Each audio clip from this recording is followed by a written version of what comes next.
Telefonuma zaryad tugab qo'ygan ekan, zaryadga qo'yib qo'ydim.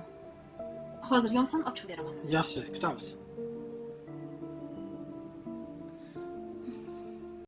Из-за блокировки платформы полная серия доступна по ссылке в первом комментарии. J'ai porté Freddy et son poids supplémentaire n'a pas aidé à mon état de veille. Au loin, je pouvais voir Lucien et Rebecca se déplacer rapidement. J'ai appelé pour qu'ils ralentissent. Oh, allez, vous les tortues. J'ai 65 ans et je suis meilleure que vous deux. Dépêchez-vous. Comme je l'ai mentionné peut-être avant, nous rions pas souvent. Dépêche-toi, tu vas rater la meilleure partie. Quoi, je ne t'entends pas? S'il te plaît, ralentis. À ce stade, Jack et Rebecca semblaient avoir disparu.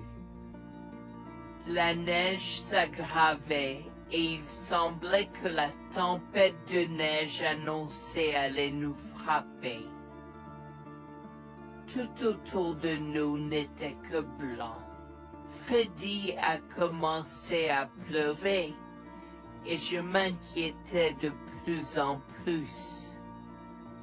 Le vent froid hurlait à travers la forêt apparemment vide, soufflant de la neige dans mes yeux et me piquant la peau.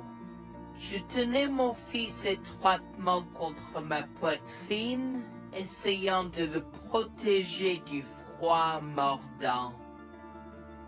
Alors que nous nous frayions un chemin à travers la neige, jusqu'aux genoux, à la recherche de tout signe d'aide, des heures s'étaient écoulées depuis que Jack et Rebecca nous avaient laissés abandonnés au milieu de nulle part, à des milles de la ville ou du prochain abri. Wax attira contre elle et mon mari, mais plus que ça, j'avais peur pour la sécurité de mon fils. Maman, il fait si froid. Je veux rentrer à la maison. Je sais, mon bébé. Je suis désolée pour tout ça. Je te promets que je vais trouver de l'aide pour nous, d'accord? Ne t'inquiète pas une seule seconde. Alors que nous trébuchions à travers les congères, je pouvais sentir mon corps s'affaiblir de minute en minute. Je savais que nous ne pouvions pas survivre dehors pendant longtemps, et trouver un abri était la priorité numéro 1.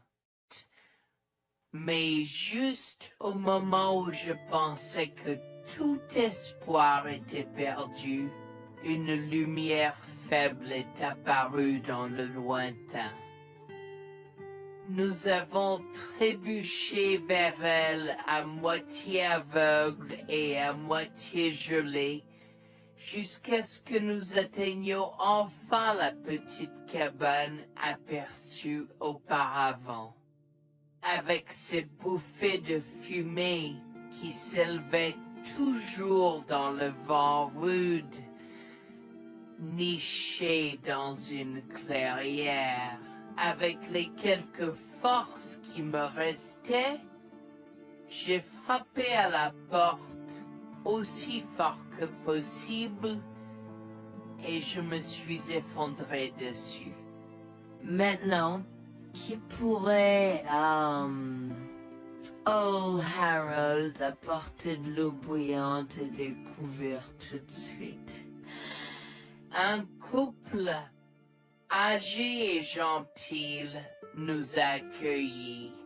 Ils étaient si aimables de nous permettre d'enlever nos vêtements gelés, de nous baigner dans l'eau qu'ils ont tirée pour nous et de nous asseoir près du feu avec une nouvelle paire de vêtements et leur offrant une soupe chaude et des couvertures pour nous envelopper.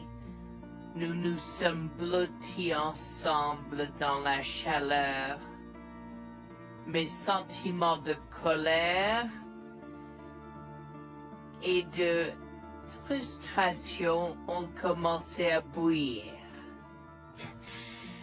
Comment ont-ils pu faire ça? J'espère qu'ils viennent dehors. Il y a plus de gens dehors? Nous devons aller les chercher. Non, ne te dérange pas, c'est ma belle-mère et mon mari inutiles. Ils nous ont laissés là pour geler. Tu dis un mensonge. Pourquoi ferais-tu une chose aussi horrible? Je savais que Becky était toujours comme ça, mais Lucia, pas moyen qu'il nous ferait ça. Attends une seconde. Becky, ce nom me dit quelque chose. Est-ce la dame avec une fine silhouette, les lèvres pincées et sérieuses tout le temps? Porte-t-elle des lunettes pourpres et une taupe sur sa lèvre supérieure? La même. Comment la connaissez-vous?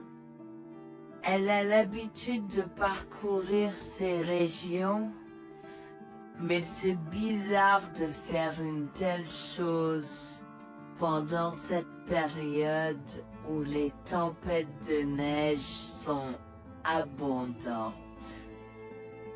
En fait, je ne l'ai jamais vue dans ces parages pendant cette période de l'année. Maintenant, chérie, s'il te plaît, dis-nous comment tu la connais. Je suis sa belle-fille. Nous sommes venus de Floride parce qu'elle n'avait jamais vu son petit-fils Freddy depuis sa naissance. Je voulais vraiment qu'ils se lient d'amitié et se connaissent, mais Anne semblait désintéressée, même après que nous soyons venus de si loin. Freddy était blotti contre moi, endormi dans mes bras, avec un sourire sur son visage. Dieu merci, il allait bien.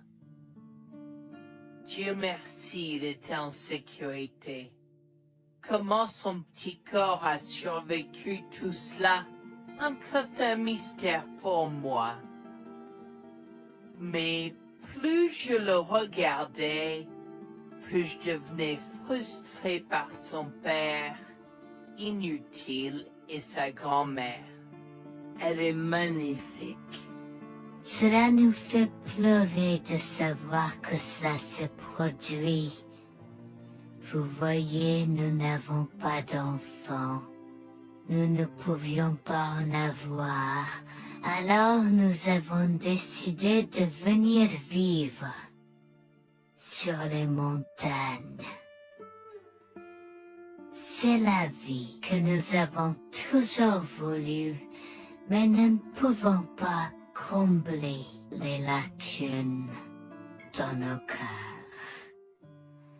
Donc, entendre que quelqu'un qui a la chance d'avoir un tel petit enfant a choisi d'être négligent est quelque chose que nous ne pouvons pas pardonner. Tu sais, j'ai toujours eu un drôle de pressentiment à propos de Becky, je te l'ai dit, Harold. Cette femme n'est pas normale dans sa tête. J'ai crié après eux leur disant d'attendre pour nous, mais ils ont juste continué à aller de l'avant. Ils m'entendaient, mais ils choisissaient de ne pas m'écouter. Pourquoi aurait-il fait ça? Parfois, nous ne savons pas pourquoi les gens font les mauvaises choses qu'ils font. Tout ce que nous pouvons faire, c'est faire de notre mieux. Nous avons continué à converser le reste de la soirée et aussi en colère que je fusse. Avec c'est-à-dire je m'ai fait cheveux merger parce que je savais que Lucien et moi étions exécutés de lui. Le matin est venu et il semblait que la tempête de neige se soit calmée. J'ai cherché sur divers sites web pour trouver des rapports météorologiques indiquant que c'était maintenant sûr de se déplacer dans la ville. Et la ville. J'ai échangé des coordonnées avec Georgina et Harold, les remerciant pour tout l'amour et les soins qu'ils nous ont montrés. Il n'y a pas besoin de nous remercier. Nous avons juste fait ce qui était juste. N'importe qui, avec la moitié d'un cœur, aurait fait la même chose. S'il vous plaît, laissez-moi vous accompagner chez vous. Harold et Georgina nous ont accompagnés à la résidence et, oh mon Dieu, nous avons trouvé Lucien et Rebecca assis confortablement sur le porche avant, comme si Freddy et moi étions sur le point de mourir la veille. Je suis sorti de la voiture et j'ai commencé à perdre les pédales. Qu'est-ce qui ne va pas chez vous, les gens? Comment pouvez-vous nous laisser là? Tu nous ralentissais et nous voulions voir la cascade gelée. Est-ce que tu plaisantes? Freddy aurait pu mourir la nuit dernière. Tu t'en fous, vous, Lucien? Pour être juste, tu aurais pu simplement rester à la maison si tu n'étais vraiment pas prêt pour cette aventure. Je jure devant Dieu, à ce moment-là, ma vision est devenue rouge. J'étais prêt à attaquer, à donner des coups de pied, à crier et à hurler pour que le monde entier entende à quel point ces gens étaient horribles. Non seulement ils nous ont laissés là, mais ils semblaient ne pas se soucier de ce qu'ils avaient fait. C'était presque comme s'ils essayaient de nous tuer. Avant que je ne puisse lancer une série d'actions et de mots qui ne pourraient pas être repris, Harold m'a retenu, me disant de me calmer, car Freddy était toujours dans la voiture avec Georgina. En assistant à toute cette scène, il m'a fallu un moment pour me calmer. Mais même si j'avais calmé, j'étais toujours agressif et argumentatif. Vous nous avez laissés là. Nous aurions pu mourir, Lucien. Tu t'en fous de ça? Tu t'en fous que ta mère ait essayé de nous tuer? Ne sois pas dramatique, Noémie. Elle n'essayait pas de faire ça. Regarde la raison pour laquelle nous ne sommes pas revenus te chercher, parce que nous savions que tu trouverais de l'aide et un abri. Je veux dire, tu as toi-même indiqué cette cabane, n'est-ce pas? Il semble que tu aies obtenu l'aide dont tu avais besoin. Pas grâce à toi ou à ta mère. Je n'arrive pas à croire ce que j'entends ce moment. Assez, tout le monde. Ne me donne pas mal à la tête. Comment peux-tu être si froid et sans cœur envers ta femme? J'ai la moitié d'une idée de venir te frapper. Essaie, vieil homme. Je te mets au défi. Écoute, Noémie. Je suis désolée que tu n'aies pas pu gérer un peu le mauvais temps, mais je jure qu'il n'y avait aucune mauvaise intention de ma part. Écoute, Noémie, je suis désolé que tu n'aies pas pu gérer un peu le mauvais temps, mais je jure qu'il n'y avait aucune mauvaise intention de ma part. Oh oui. Pourquoi diable irais-tu faire de la randonnée à cette période de l'année? Nous ne te voyons jamais pendant cette période, alors quoi maintenant? Pourquoi maintenant quand tu as un enfant qui ne voulait que se connecter avec toi? Quelqu'un pourrait argumenter que ce niveau de négligence grossière était intentionnel, Becky. Tu es une personne malade et pathétique.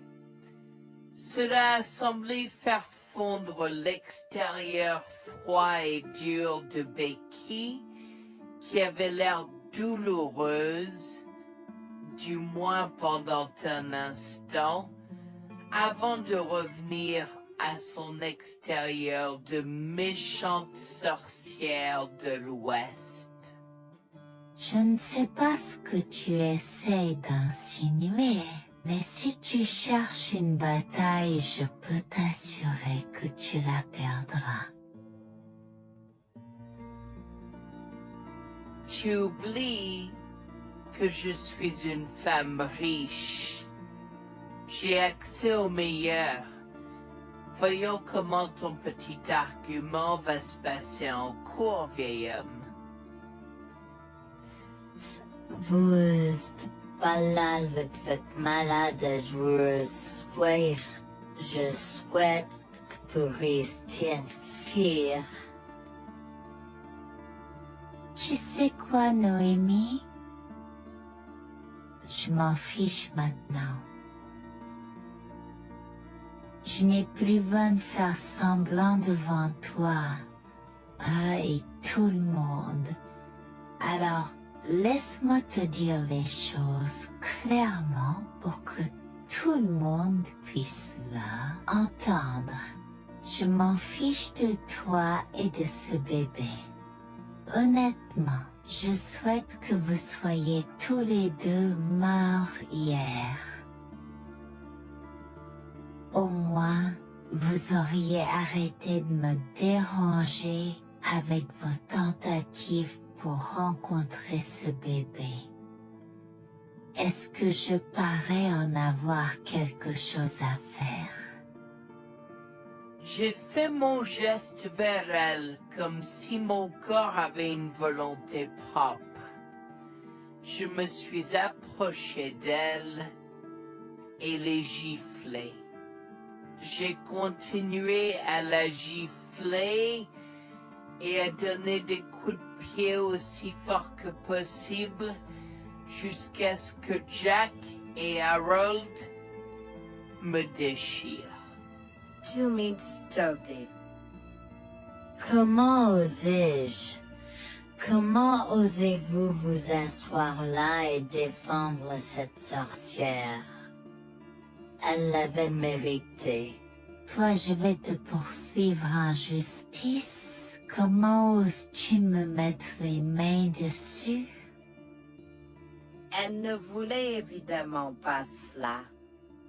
Regardez, il semble que les tensions soient élevées en ce moment. Pourquoi ne pas tous prendre une grande respiration?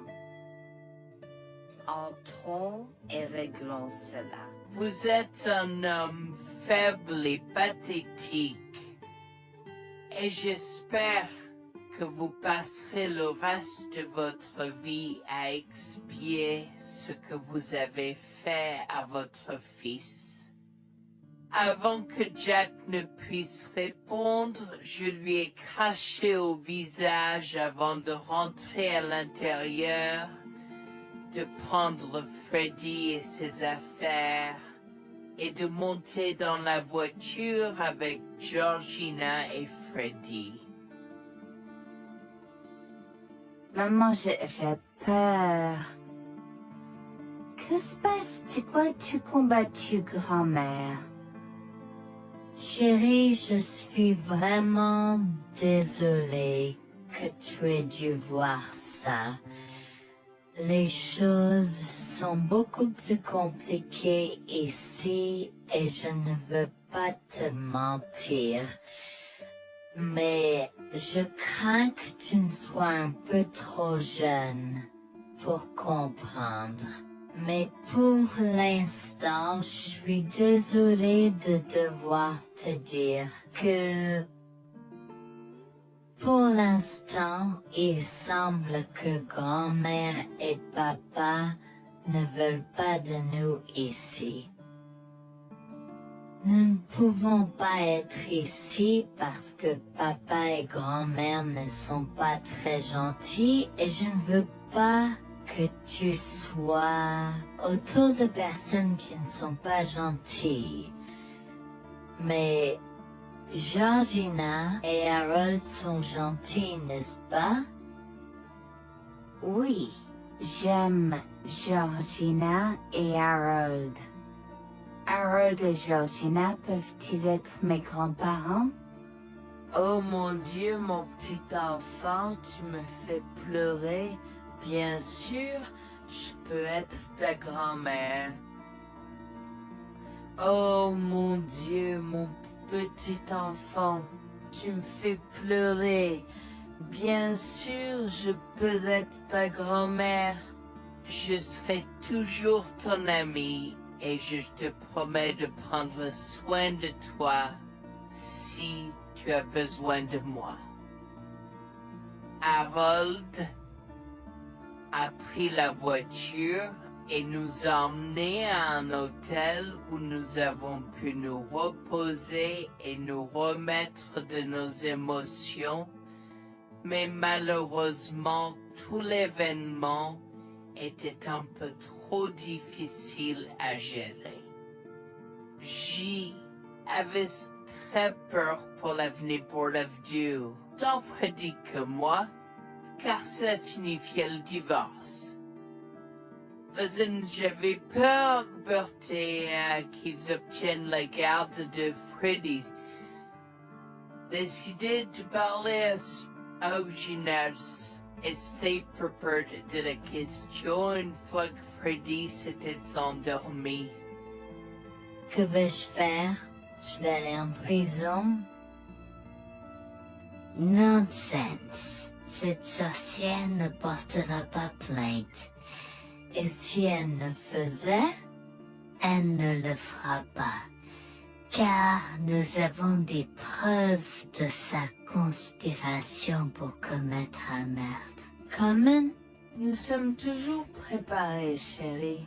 Nous avons secrètement enregistré toutes les preuves. Maintenant, vous pouvez emporter cet enregistrement avec vous et l'utiliser contre votre mari et belle-mère au tribunal. Vous êtes des anges déguisés. Comment avez-vous fait ça? Quand? Comment? Chut, mon enfant, ne t'inquiète pas de tout ça. Écoute simplement l'enregistrement audio. Nous avons écouté et effectivement toutes les preuves avaient été enregistrées, y compris la partie où j'ai attaqué physiquement sa mère. Maintenant, ils vont me faire pour coups et blessures. Oh mon Dieu, pourquoi je fais ça? Maintenant, Bonjour, je m'appelle Jeanne et j'ai 37 ans. Je rédige ceci parce que l'année dernière a été très difficile pour moi et mon mari Jules. Nous avons beaucoup progressé depuis cet incident et je veux juste partager cette histoire pour aider quiconque pourrait se trouver dans une position similaire. Laissez-moi d'abord vous raconter comment j'ai rencontré mon mari, adorable. Tout a commencé de la manière la plus inattendue, dans un hôpital. Jules et moi nous sommes retrouvés à passer une longue nuit devant la salle d'urgence remplie d'inquiétude et incapables de partir. Jules était là parce que sa sœur avait eu un grave accident de voiture alors que ma mère a souffert d'une crise cardiaque. Dans cet espace partagé d'inquiétude et d'incertitude, nous avons trouvé du réconfort dans la présence de l'autre. Nous avons parlé facilement, découvrant un terrain d'entente et une compréhension réelle. Comme nous avons réalisé que cela prendrait un certain temps avant d'avoir des nouvelles des médecins, nous avons décidé de faire une pause et de prendre un café au café de l'hôpital. Nous ne savions pas que ces rencontres fortuites allaient changer nos vies à jamais. Au fur et à mesure que la nuit se transformait en aube, nous avons échangé des numéros avant de nous séparer à contre-séance. Pendant que la condition de ma mère se stabilisait et qu'elle commençait sa convalescence, la sœur de Jules faisait face à un voyage plus difficile. L'accident l'avait laissée avec de graves lésions de la moelle épinière et des blessures cérébrales, et elle était paralysée de la taille aux pieds. Jules était dévasté, partagé entre le soulagement qu'elle ait survécu et la tristesse face aux défis qu'elle allait maintenant affronter.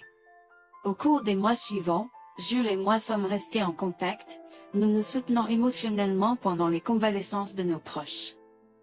Nos conversations ont progressivement changé, nous permettant de partager nos espoirs, nos rêves et nos peurs. Dans l'un de ces échanges sincères, Jules a eu le courage de m'inviter à prendre un café, un rappel significatif de l'endroit où notre connexion avait d'abord fleuri. Notre amour a grandi rapidement, alimenté par la fondation que nous avons construite pendant nos moments les plus sombres. Welfare vers la réalité de l'autre et avons avoir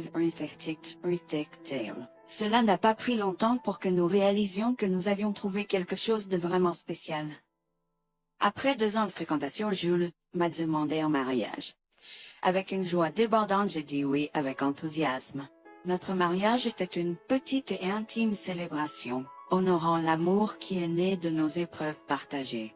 À ce moment-là, la sœur de Jules avait besoin de soins spécialisés, et il, étant le membre de la famille le plus proche, a pris la responsabilité. Cependant, il avait également besoin d'un travail temps plein pour gérer les factures qui s'accumulaient. Inquiète qu'il soit accablé, Jules a travaillé sans relâche pour subvenir aux besoins de sa sœur et de notre avenir ensemble. Un jour, je l'ai assis et l'ai rassuré en lui disant que nous étions une équipe faisant le défi de la vie ensemble. Chérie, j'ai besoin de te parler de quelque chose d'important. S'il te plaît, prends place. De quoi s'agit-il? Tu as l'air sérieuse, tout va bien? D'une certaine manière, non. Je t'ai vu lutter pendant un certain temps maintenant. Tu sais que tu peux me demander de l'aide, n'est-ce pas? Bien sûr que je le sais. Je ne veux juste pas t'imposer mes problèmes, tu sais. Mon chéri, nous sommes une équipe. Je veux que tu te souviennes toujours de ça. Nous faisons face aux défis de la vie ensemble et il n'y a rien d'individuel dans notre relation, seulement la nôtre. Je veux te soutenir, toi et ta sœur, de toutes les manières possibles. Cela signifie beaucoup pour moi, bébé. Tu as été incroyable tout au long de tout cela. Je ne sais pas ce que je ferais sans toi. C'est exactement pourquoi je voulais en parler. J'ai réfléchi à la prise en charge d'Abby et à l'impact que cela a sur ton travail. Et si nous envisageons de la placer dans une maison de retraite?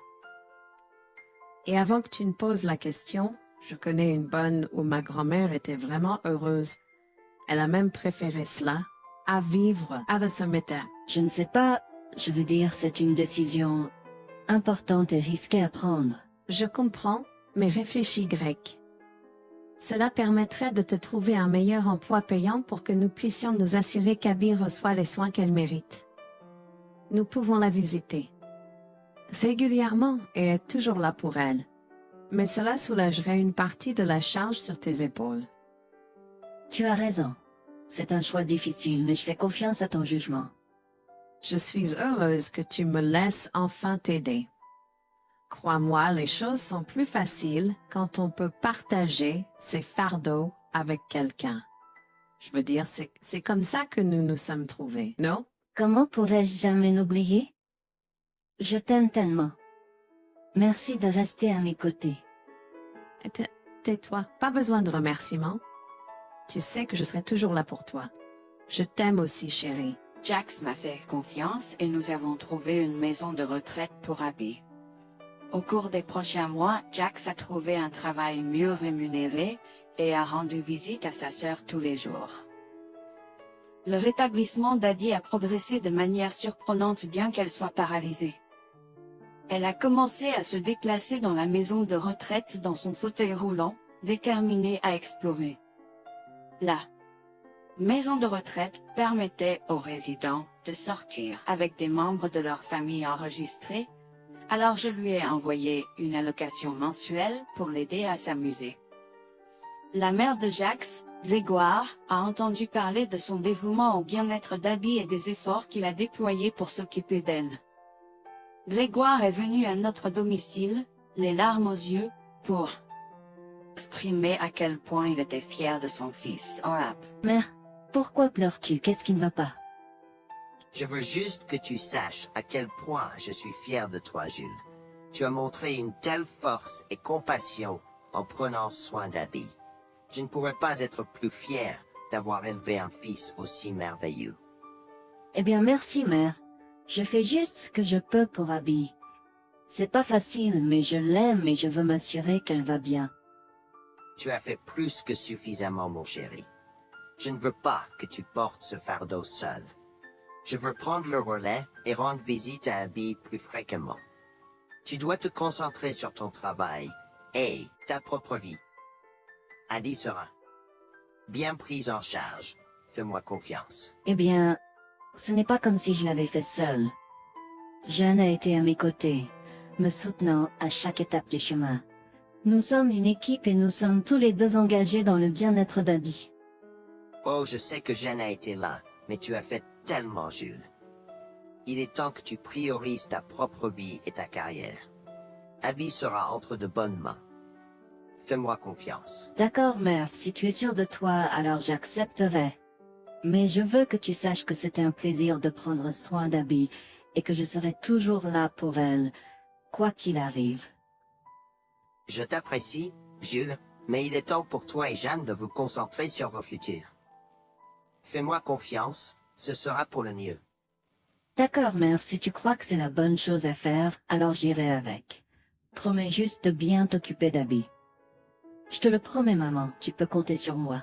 Maintenant, va et concentre-toi sur ton travail. Laisse-moi m'occuper de la garde d'Abby. J'ai trouvé l'intérêt subi de Grégoire pour Abby un peu étrange, mais je me suis tue car je savais que ce moment était important pour Jules. L'année suivante, Jules s'est concentré sur son travail et obtenu une augmentation. J'ai également obtenu une augmentation, ce qui nous a permis d'augmenter l'allocation mensuelle de bal d'Abby. Grégoire a tenu sa promesse, mais il y avait un piège. Il a toujours insisté pour que nous restions occupés par le travail et nous a rappelé à quel point Abby était heureuse avec plus d'argent. Il nous a grondé si nous voulions la visiter et a prétendu qu'il savait ce qui était le mieux pour elle. Grégoire nous a fait appeler avant de rendre visite à Abby, donc il a contrôlé notre accès à elle. En conséquence, nous l'avons vue de moins en moins, mais nous avons continué à lui envoyer l'allocation chaque mois. Je me sentais mal à l'aise par la situation. L'attitude possessive et le comportement contrôlant soudain de Grégoire m'inquiétaient. Il semblait toujours avoir des excuses lorsque Jules avait besoin d'aide avec Abby dans le passé. Cependant, je n'ai rien dit car je savais à quel point Abby était importante pour Jules. Malgré les défis, Jules et moi sommes restés engagés à soutenir Abby. Nous avons tenu notre promesse de fournir une assistance financière, même si nous ne pouvions pas être avec elle autant. Nous avons cru qu'Abby méritait les meilleurs soins. Même si nous ne pouvions pas être avec elle autant, nous avons cru qu'Abby méritait les meilleurs soins et le bonheur, et nous voulions qu'elle ait les moyens de profiter de la vie à fond. Un jour, Jules était un peu trop submergé par le manque d'Abby. Nous nous étions tous les deux beaucoup impliqués dans le travail et n'avions pas eu le temps de lui rendre visite. Nous avons décidé de lui rendre visite sur un coup de tête. Nous ne l'avons pas dit à Grégoire car nous ne voulions pas entendre ses remontrances ou ses réprimandes. Avant d'arriver à la maison de retraite, Jules et moi nous sommes arrêtés au supermarché pour acheter à Abby toutes ses collations préférées. Nous étions tous les deux très excités de la voir et de passer du temps de qualité avec elle. J'ai même apporté ma Nintendo Switch pour qu'elle puisse y jouer. Nous sommes entrés et avons immédiatement commencé à chercher Abby, mais nous ne pouvions pas la voir nulle part. Je pensais qu'elle était probablement partie pour un rendez-vous chez le médecin ou qu'elle était probablement dans le jardin. Nous avons trouvé l'infirmière d'Abby, Mme Smith. Elle nous a regardés avec confusion. « Excusez-moi, pourriez-vous nous dire où est Abby? Nous la cherchons. » Charlie, ne savez-vous pas ce qui s'est passé? Non, nous n'en savons rien. S'il vous plaît, dites-le nous. Que s'est-il passé? Est-ce que Abby va bien? J'ai essayé de contacter Grégoire car il a insisté pour être le